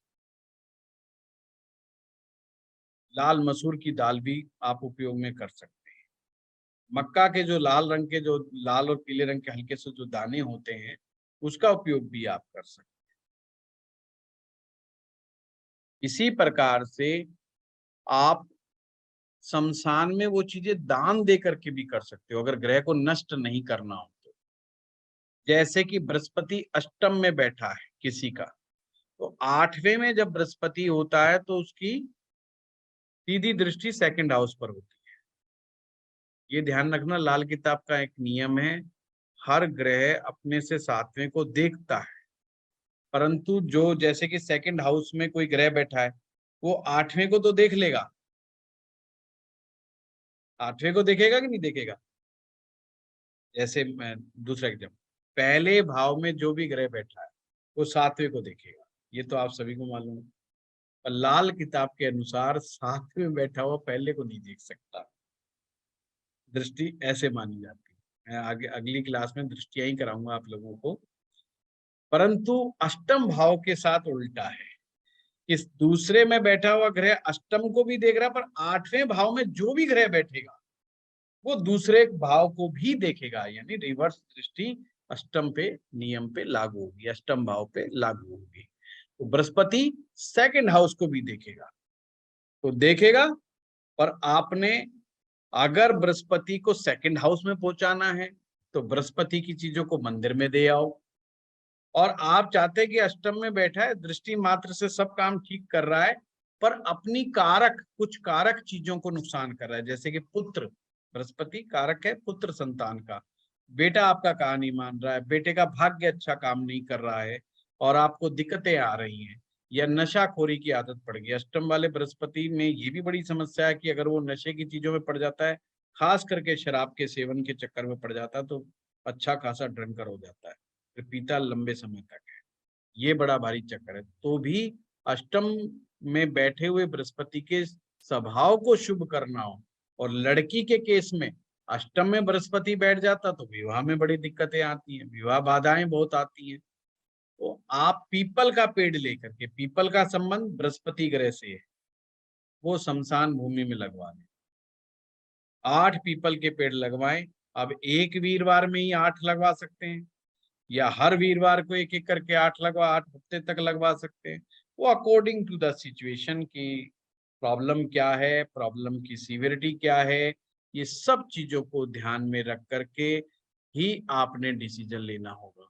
तो जब हम बहुत डिटेल में इस चीज कोर्स को करेंगे तो वहां पर बहुत डिटेल में डिस्कस होगा कि किस तरीके से ये चीजें होती हैं। क्लियर हुआ बात? अष्टम भाव में शमशान में आप दान दे सकते हैं, शमशान में आप प्याऊ लगवा सकते हैं, शमशान में लकड़ियां फ्री में गिफ्ट नहीं बोलना चाहिए, लकड़ियां दे सकते दान के रूप में।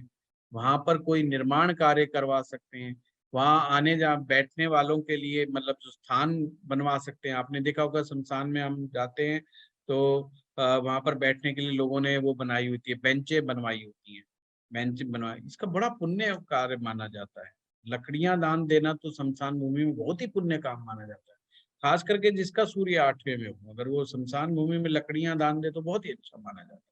कफन का दान बहुत उत्तम माना गया है लाल किताब के अनुसार।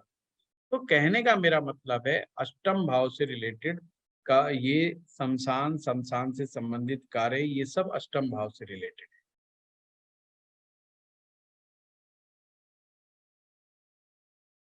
शनि अष्टम भाव में बहुत उत्तम माना जाता है।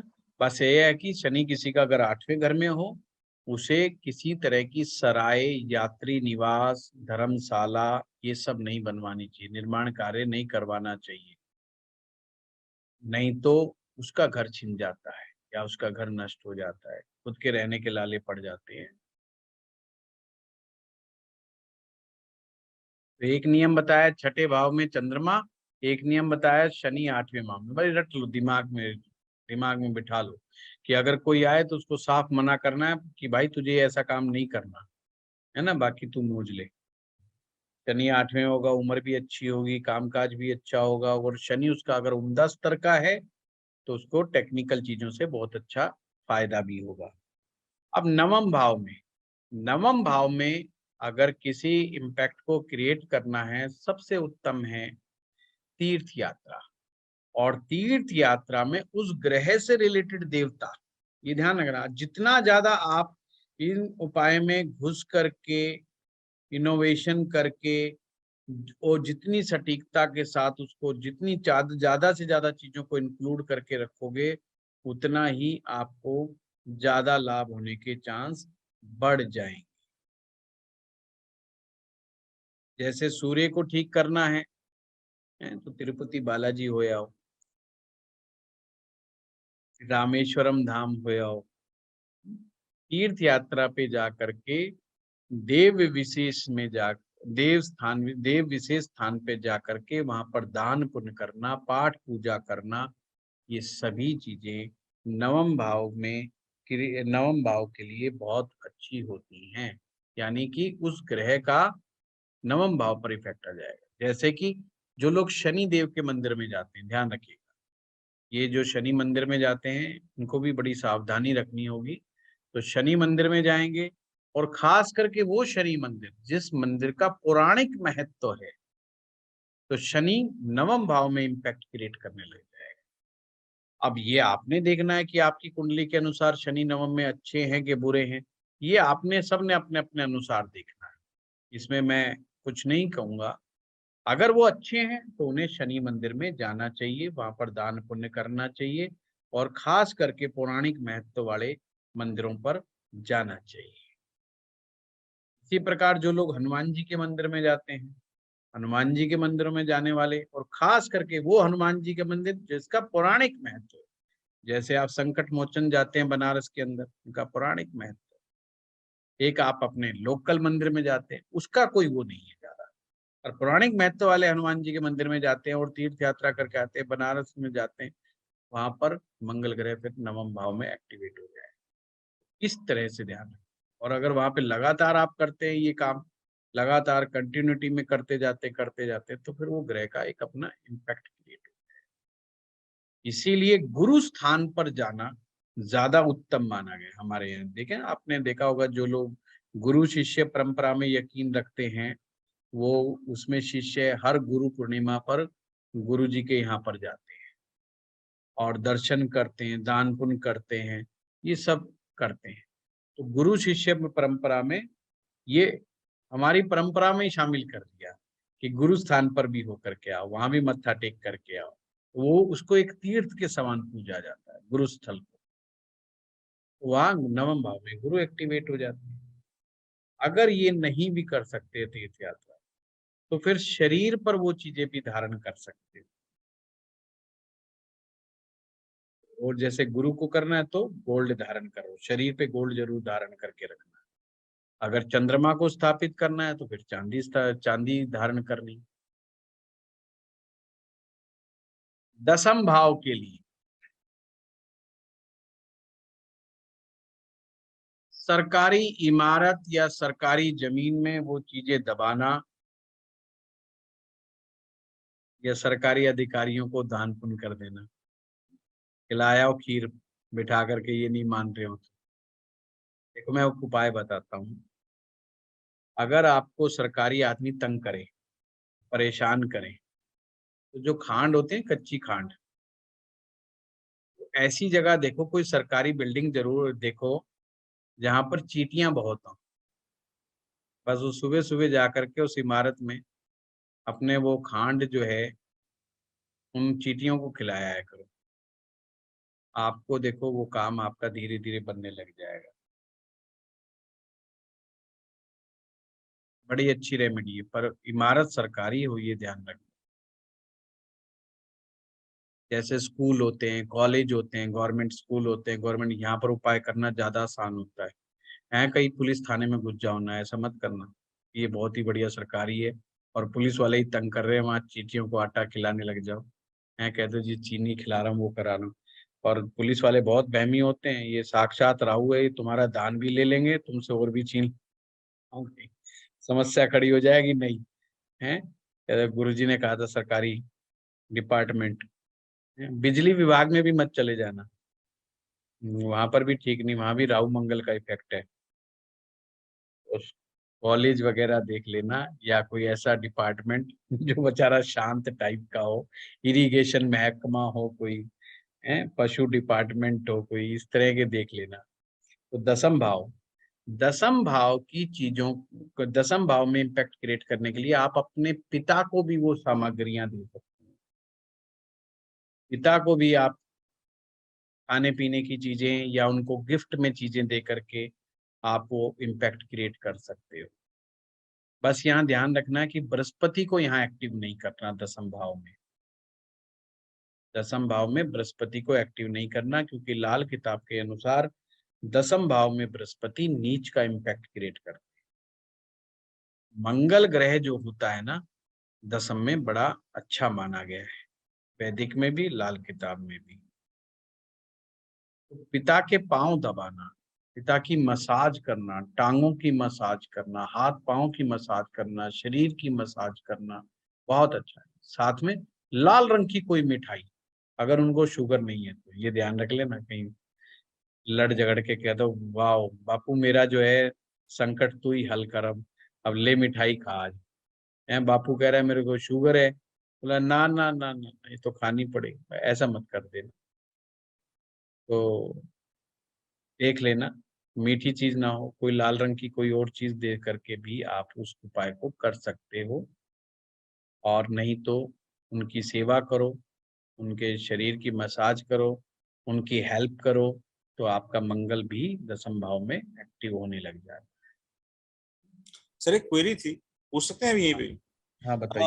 अगर जैसे आपने फादर को कहा कि अगर हम इस तरह से उनका जो भी उनको लिए सेवा करते हैं तो एक्टिवेशन होता है मंगल का, मदर के लिए अगर हम उनको कुछ गोल्ड गिफ्ट करें तो क्या जुपिटर को हम ले जा सकते हैं फोर्थ हाउस में? जुपिटर को तो ले जाना बहुत ही अच्छा होता है रवि जी। अगर मदर को वो गोल्ड गिफ्ट किया जाए तो बिल्कुल बिल्कुल ये बिल्कुल, रेमेडी, बहुत ही अच्छा है। ये सोच आई, मतलब एकदम से दिमाग में आया तो मैं पूछ लूं। नहीं, बिल्कुल, वैसे भी माँ का घर चौथा भाव है, और चौथे भाव में आप जो ले जा करके करना चाहते हैं बहुत ही बढ़िया। माँ को गोल्ड गिफ्ट करना बहुत ही बढ़िया है। गोल्ड गिफ्ट दे सकते हैं। इवन माँ को चांदी के गिलास में दूध डाल करके, केसर वाला दूध, या अगर केसर नहीं हिम्मत है तो हल्दी वाला दूध अपने हाथ से माँ को पिलाना और उनका आशीर्वाद लेना बहुत ही उत्तम उपाय है। कभी कभी रिजल्ट खराब नहीं गया। अगर कोई बंदा कहता है मेरा काम नहीं बन रहा है, कोई काम अटक रहा है, और वो अगर 45 दिन तक कर दे, इवन ऐसे बंदे को जिसकी नौकरी ना लगे और बार बार नौकरी हटती है, तो भी अगर वो ये काम करता है तो उसको कहीं ना कहीं दिशा मिल जाती है, कोई ना कोई उपाय मिल सर ये माँ भी को है। शक हो जाएगा, माँ को शक हो जाएगा क्या चाहता है भाई। माँ 45 को दिन बस, तक, माँ को 45 यही दिन शक तक होगा सेवा कर कि रहा है। ये प्रॉपर्टी लिखवाने के चक्कर में घूम रहा है ये। बहू ने बहू ने बड़ा समझा के भेजा है। हाँ, 45 दिन तक नहीं, सेवा वो करने में लगा हुआ बेटे को है। कुछ नहीं कहेगी, बहू को ही लड़ेगी। कहेगी जितना मर्जी समझा ले, मैं भी सीरियल पूरी देखती हूँ। हैं? माँ 45 दिन पूरे होने नहीं देगी कभी भी।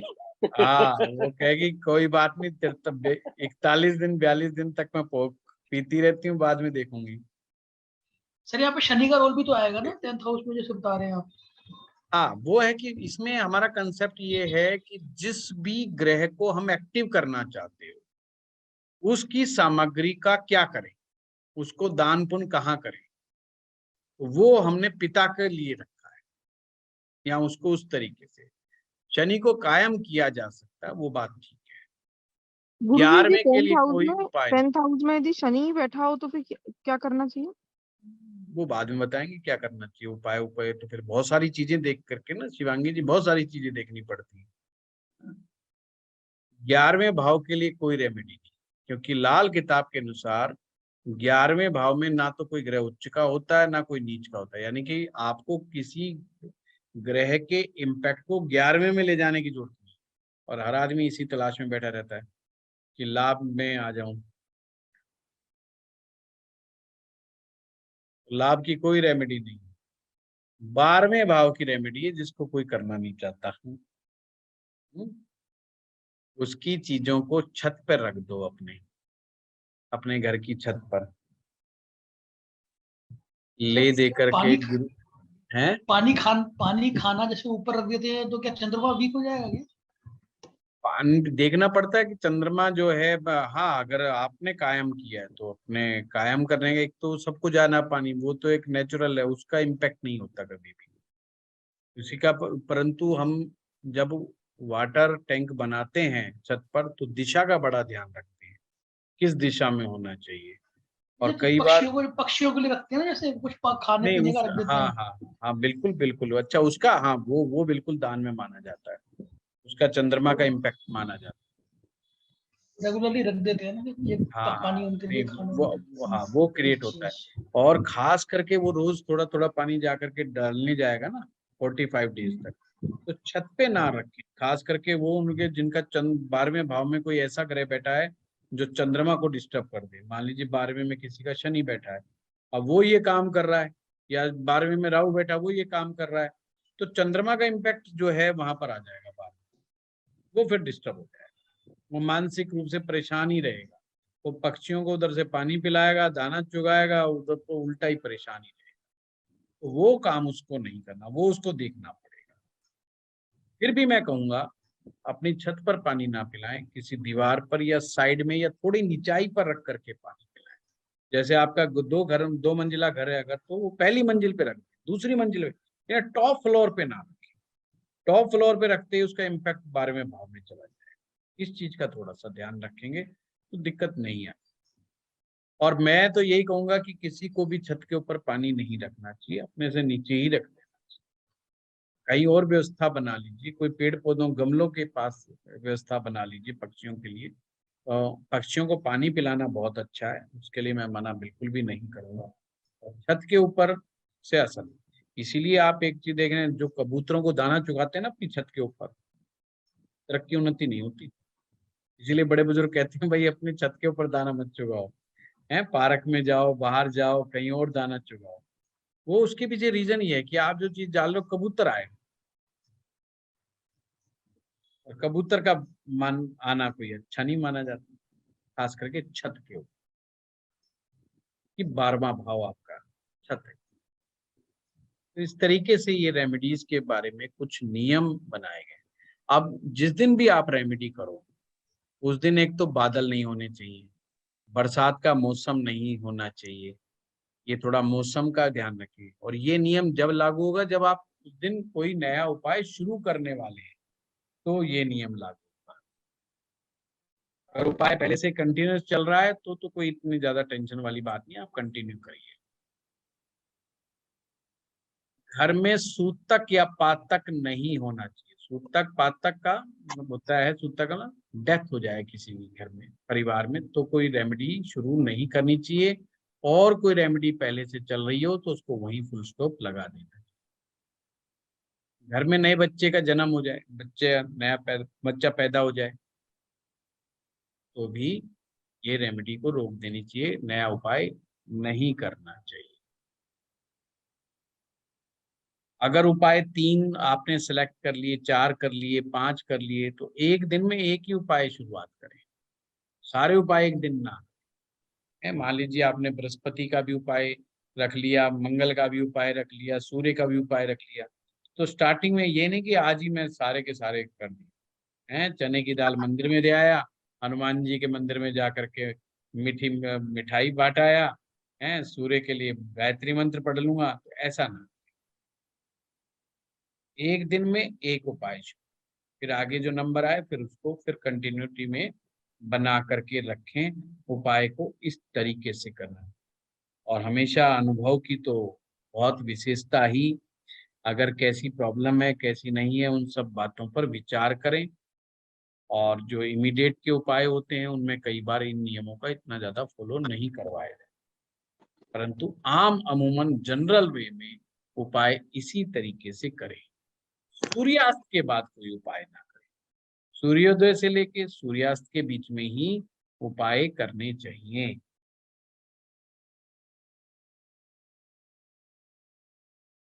और मैंने आप लोगों को बताया था, जब लंबे उपाय चलते हैं तो बीच में अगर टूट जाता है तो ये दोबारा से करने पड़ जाते हैं।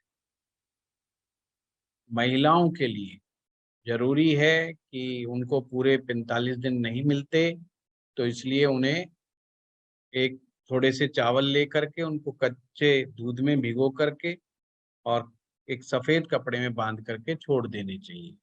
जब 5 दिन, 6 दिन, 4 दिन कंप्लीट हो जाएं तो उन चावलों को खोल के गमले में डाल देना चाहिए, तो कंटिन्यूटी मानी जाएगी। ये बात अपने महिला क्लाइंट से भी जरूर समझाएं। अगर आप लाल किताब की रेमेडी दे रहे हैं और खास करके 45 डेज तक दे रहे हैं, तो वो बात उन्हें जरूर समझाएं, तो वो उपाय ब्रेक नहीं माना जाएगा। और मैंने बताया था जो श्राप से रिलेटेड उपाय होते हैं वो 43 दिन, 43 हफ्ते, 43 साल भी चल सकते हैं, वो अकॉर्डिंग टू द सीवियरिटी। ये वाली दोबारा बता दीजिए, वो चावल कपड़े में बांधने में।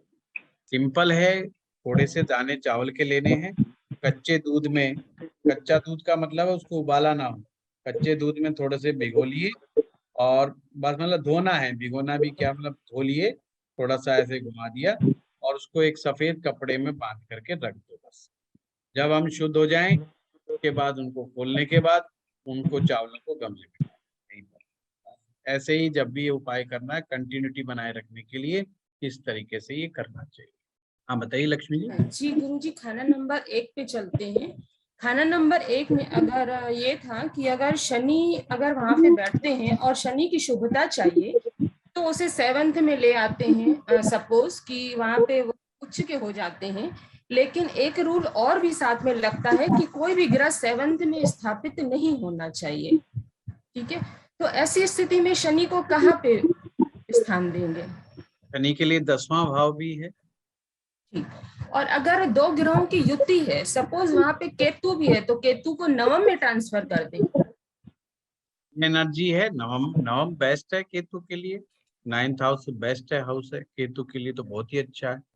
ये समझ लीजिए राहु इतना अच्छा तीसरे में नहीं है जितना केतु नवम में। और ये जितने भी ये ग्रह की ऊर्जा को पहुंचाने का काम किया गया है, ये वर्षफल के लिए है कि लग्न कुंडली यानी मकान कुंडली के लिए भी है? वर्षफल में ज्यादातर उपयोग किया जाता है।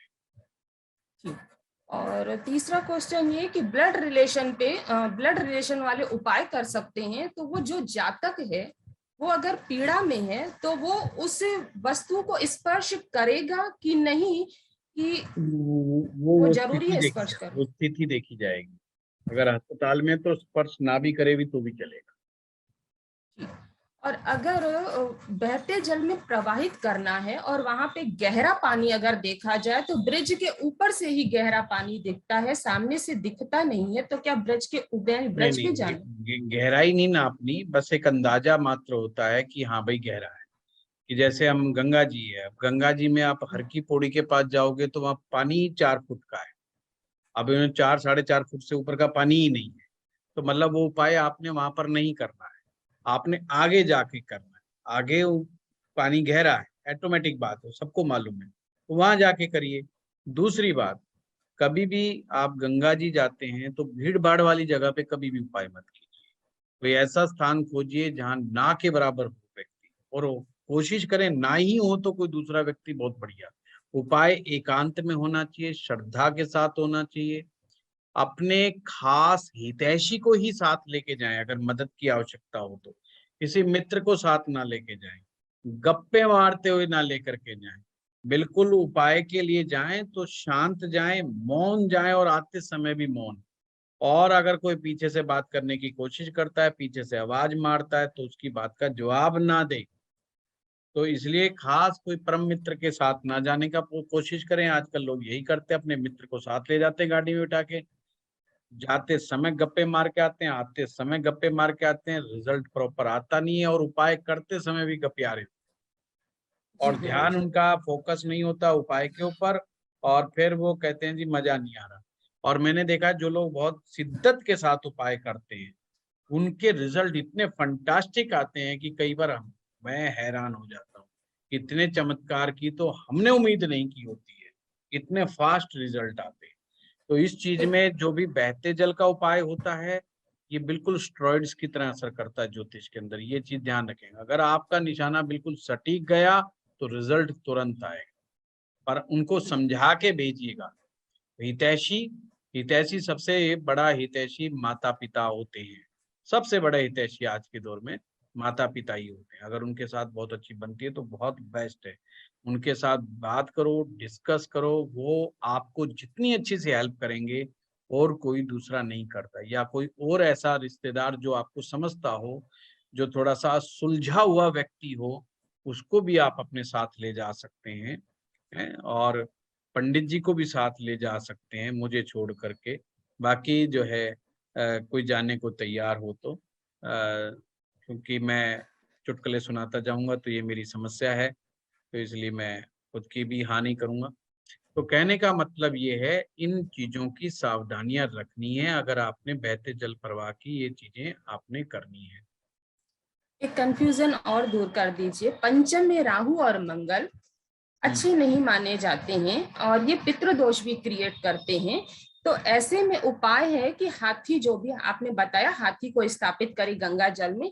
लेकिन कुछ जगहों पे ये भी बताया गया है कि राहु अगर अच्छा नहीं है या मंगल भी बद्ध हो जाते हैं, राहु और मंगल अगर सही नहीं है तो हाथी से संबंधित कोई भी चीज घर में न रखें। इसको थोड़ा सा क्लियर कर दीजिए। हाथी से संबंधित कोई चीज में हाथी दांत की बात आती है। अगर राहु तीसरे में होगा तो हाथी दांत रखना चाहिए। अगर राहु 5वें में हो तो बिल्कुल भूल करके भी नहीं रखना चाहिए। हाथी से संबंधित का ना, हाथी दांत की बात कही गई है, या हाथी दांत से बनी हुई। आप अगर राजस्थान में जाएंगे तो हाथी दांत से बने हुए कंघे, आपको कंघियां मिल जाएंगी, बहुत सारे आर्टिफिशियल चीजें मिल जाएंगी, कुछ ज्वेलरी टाइप की भी मिल जाती हैं। तो वो सब चीजें नहीं, सिंपल सी बात। जैसे आपने बताया कि हाथी 50 ग्राम या 500 ग्राम या 5 किलो जो भी हो, लेकिन जनरल रेमेडीज में अक्सर 60 ग्राम हाथी बोला जाता है। क्या इसके पीछे कोई तथ्य है? मानने को अलग अलग विद्वानों का अलग मत है। कुछ लोग कहते हैं कि 2 कदम और आगे बढ़ जाओ तो 50 ग्राम जमा 2 ग्राम 52 ग्राम लेकर के। अक्सर तो लाल किताब में 52 ग्राम का कंसेप्ट, पर ये 2 ग्राम का कंसेप्ट मुझे खुद को समझ में नहीं आया, इसलिए मैं उसको अक्सर नहीं बताता भी नहीं हूँ, करवाता भी नहीं। ठीक है ना।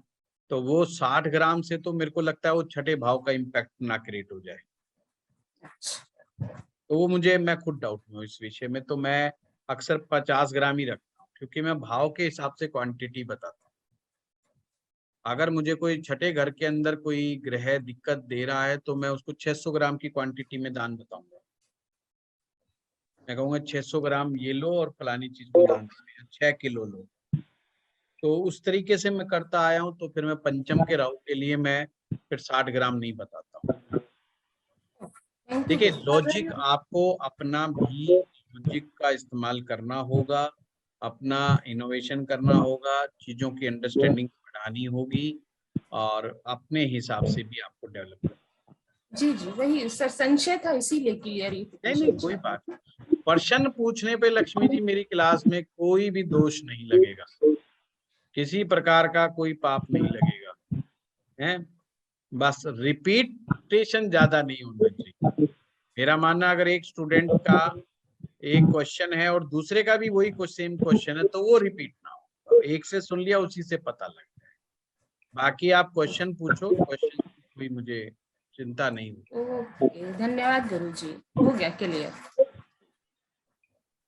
हाँ अमर जी बताइए, अमर जी बताइए। संदीप जी म्यूट रखिए।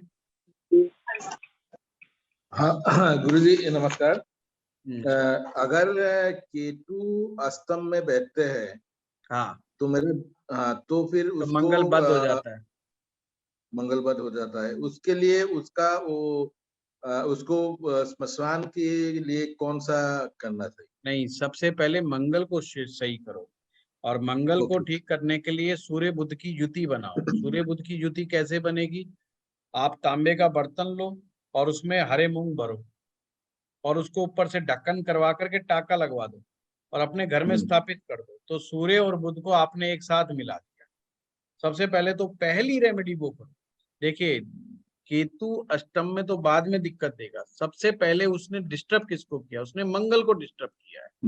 मंगल डिस्टर्ब हुआ है यहाँ पर, तो मंगल बद हुआ है। मंगल बद होने से फिर जो साइड इफेक्ट क्या क्या होते हैं, आदमी नॉन वेज की तरफ चला जाएगा, कभी दारू की तरफ चला जाएगा, कभी गाली गलौज की तरफ चला जाएगा, कभी गुस्से की तरफ चला जाएगा, कभी लड़ाई झगड़े की तरफ चला जाएगा, लोगों से विवाद बना के रखेगा, दुश्मन पैदा कर लेगा। तो पहले तो उन सब चीजों से बचना है, ठीक है। केतु की कौन सी चीज होती है? दो रंग की कोई भी चीज केतु की चीज होती है। दो रंग का पत्थर केतु का होता है। आप कुछ मत कीजिए, दो रंग के पत्थर लीजिए, दो पत्थर।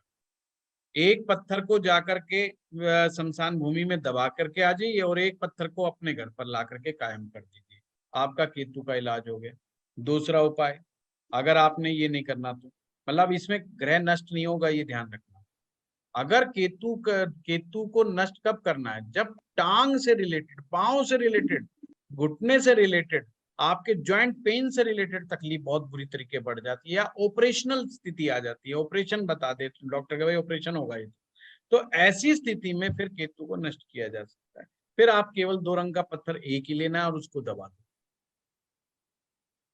ठीक है। और एक और 8 बार करना है इसको, बस ये ध्यान रखना। इस रेमेडी को 8 बार करिएगा तो वो चीज सेट हो जाएगी। अदरवाइज अगर आपने उसको नष्ट नहीं करना तो दो रंग का कंबल लीजिए, वहां पर कोई फकीर मिले, कोई साधु मिले, कोई और मिले तो उसको वो कंबल जाके दान दिए। और अगर शमशान भूमि में ना मिले तो शमशान भूमि के पास भी कोई जगह में कोई व्यक्ति मिल जाए तो उसको भी दिया जा सकता है। जरूरी नहीं कि शमशान में बैठे, शमशान में कोई भाई पिकनिक स्पॉट तो है नहीं कि बैठा मिलेगा, है। तो ये चीज ध्यान रखना, जरूरी नहीं है। लोटा है वो कौन सी डायरेक्शन में स्थापित करना है? तांबे का लोटा किस चीज की रेमेडी के लिए?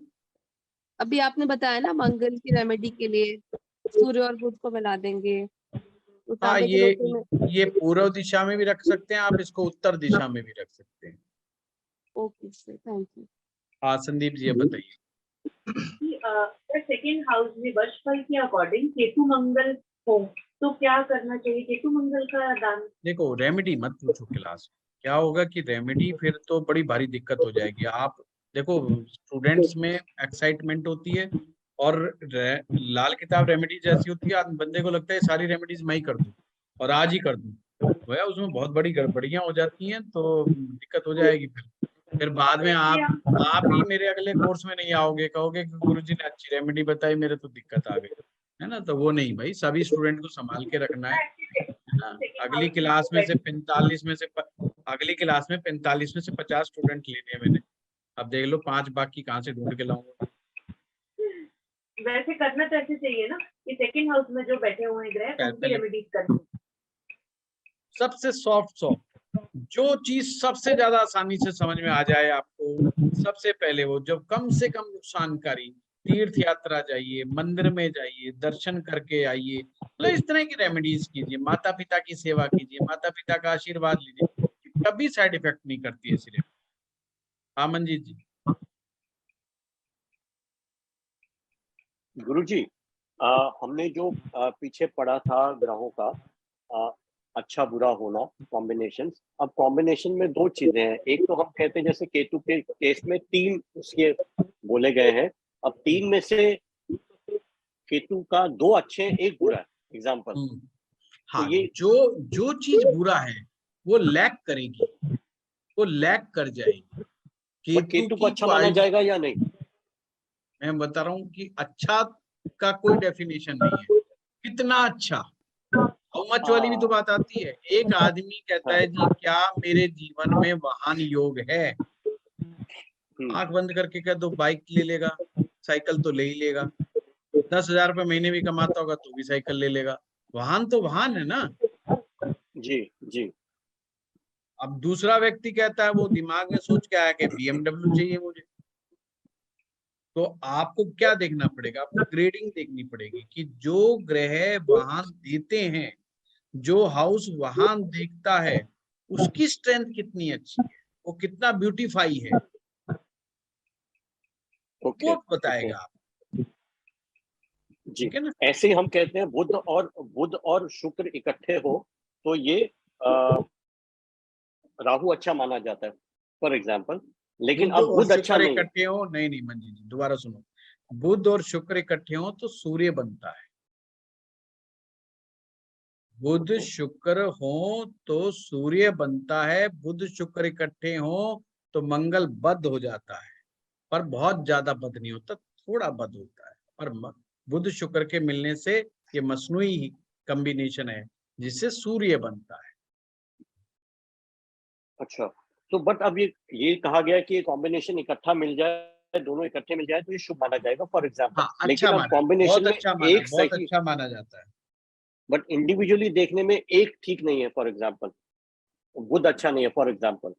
अगर बुध अच्छा नहीं है तो वो कॉम्बिनेशन बहुत बढ़िया नहीं बना। देखो सिंपल सी बात है, कोई व्यक्ति कहता है कि मेरी कुंडली में बुधादित्य योग है, अब बुधादित्य का नाम आते दिमाग में आता है कि बंदा इंटेलिजेंट है, पर फिर बात आती है कितना इंटेलिजेंट है। एक इंटेलिजेंट वो होता है जो पहले पढ़ता है, फिर रट्टा मारता है, याद करता है, फिर प्रैक्टिस करता है, उसको समझ में आता है, समझना, पढ़ता है, याद करता है, प्रैक्टिस करता है, रट्टा मारता है, फिर प्रैक्टिस करता है, समझ में आता है। एक व्यक्ति पढ़ता है, सीधा समझ में आ जाता है, एक व्यक्ति मात्र सुनता है, समझ में आ जाता है, एक व्यक्ति 2 पेज पढ़ता है किताब के, उसको पूरा समझ में आ जाता है ये किताब आगे जाके कहाँ जाकर के क्या लिखने वाली है।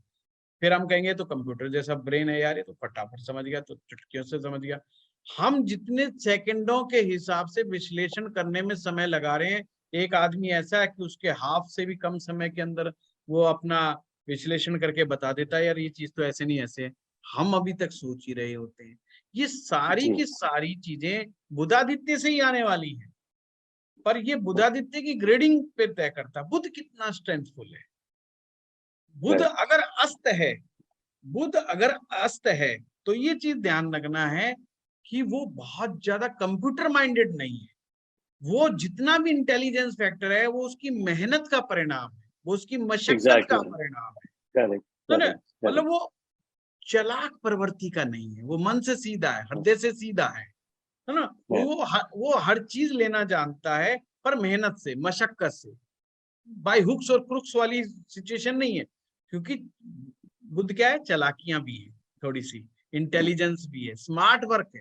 आप बुध को स्मार्ट वर्क समझो, जिसका बुध जितना अच्छा होगा वो उतना ही स्मार्ट वर्क करना जानता है, वो उतना ही कोई ना कोई इनोवेशन निकाल के ले आएगा, नई चीज निकाल के ले आएगा, बाकी लोग मेहनत करते रह जाएंगे, चुपचाप साइड से निकल के आगे बढ़ जाएगा। ये है बुध की कैपेसिटी। तो जब सूर्य और बुध का आपस में जब कॉम्बिनेशन बनता है तो हमें देखना होता है कि क्या कितनी स्ट्रेंथ से आया। लाल किताब इस विषय में बहुत अच्छे से समझा देती है कि बुधादित्य योग बना तो सही, पर बुध की क्या स्ट्रेंथ आई। तो आपने बाकी जगहों से देखो कि बुध कैसा हुआ कैसा नहीं हुआ। अगर वो उमदा बुध हो गया तो वो फिर बंदा एक्सीलेंट ब्रेन होता है, कंप्यूटराइज्ड ब्रेन समझो उसको। उसकी मेमोरी पावर बहुत गजब की होती है, सुन भी लेगा, समझ भी लेगा, विश्लेषण भी कर लेगा। ऐसे बंदे रुकते नहीं है, फराटा होते हैं लोग, ये कहीं नहीं रुकते। ये डिसीजन पावर इनकी बहुत अच्छी स्ट्रांग होती है, बहुत टाइम से डिसीजन लेते हैं, बहुत फास्ट डिसीजन लेते हैं और बहुत आगे बढ़ जाते हैं। तो सेम बुधादित्य योग बच्चे को 50% पे भी रखता है, वही बुधादित्य 60 वाला भी होता है, 70 वाला भी होता है, और वही 98% वाला भी होता है। और एक बुधादित्य योग होता है वो इतने 98 ना भी लेके आए, पर 98 वाला जहां पर रहेगा उससे 10 कदम आगे बढ़ जाएगा जिंदगी में अपनी स्मार्टनेस के चलते। करेक्ट ना, जैसे एक मैं सुन रहा था, एक खबर आई थी, किसी ने 10 साल पहले चंदन के पेड़ लगा दिए और उसकी जो लागत थी वो पता नहीं कितनी 6 लाख थी कि कितनी बताई, और अब वो पता नहीं 2 करोड़ के 2.5 करोड़ के हो गए उनकी कीमत। मैं बड़ा हैरान हुआ। मैंने कहा यार देखो, जिनको स्मार्ट वर्क आता है कैसे कैसे पैसे को मल्टीप्लाई किया है। शेयर मार्केट भी इतना अच्छा नहीं कर सकती जितना अच्छा इसने करके दिखा दिया। और उस चीज पे दिमाग ही नहीं जाता किसी का कि चंदन के पेड़ लगा करके और 10 साल 12 साल के बाद उसकी लकड़ी से इतना मल्टीप्लाई किया जा सकता है। अब ये किसका कमाल है? ये मरकरी का कमाल है, ये ज्ञान का नहीं है। ज्ञान तो कोई देगा, उसको हम ग्रैप्स करेंगे, फिर उसका मंथन करेंगे, फिर समझेंगे, फिर अप्लाई करेंगे। ये गुरु का काम। जी बुद्ध तो बहुत फास्ट है, इसलिए बहुत फास्ट माना जाता है। मन के बाद बुद्धि का ही खेल है सारा। ठीक है, right Guru ji, right. Thank you.